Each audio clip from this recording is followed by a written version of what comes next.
Drop the gun! Show me your hands! Dallas is the third largest city in Texas, behind Houston and San Antonio, which surpassed it by population in the 2010s. Dallas's population is on a decline as San Antonio's continues to rise.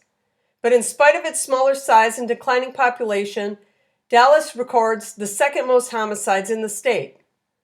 Or let's say it did until 2022. In 2020, Dallas saw 254 homicides to San Antonio's 168. In 2021, Dallas's number dropped to 2020 and San Antonio dropped to 161. But in 2022, Dallas dropped again to 214 and San Antonio's rose to 231.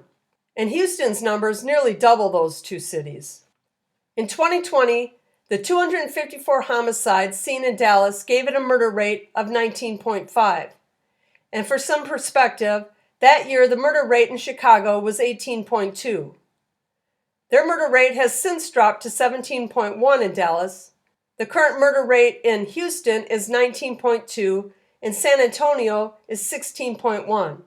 So when comparing homicides on a per 100,000 person basis, Dallas still comes in second in the state behind Houston.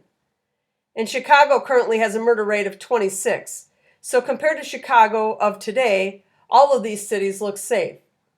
But Chicago has a declining population, which is making their numbers worse.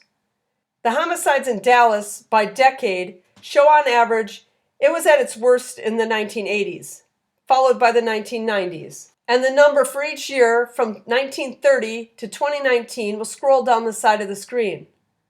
For its size, since it hit its peak of 500 in 1991, the number of homicides dropped as low as 116 in 2014, which would have put its murder rate below 10 that year, making it a relatively safe big city.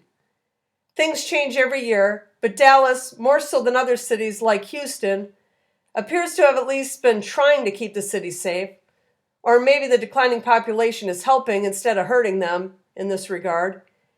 And of the 5 largest cities in Texas, it's the one most headed in the right direction. So is it one of America's most dangerous cities? Well, it has a few neighborhoods like South Dallas and the Convention Center District where violent crime rates are getting up there, and a few other that are on the iffy side. But overall, the city has a crime levels that would be described as regular city levels. It's not the safest city in America, but it's nowhere near the worst either.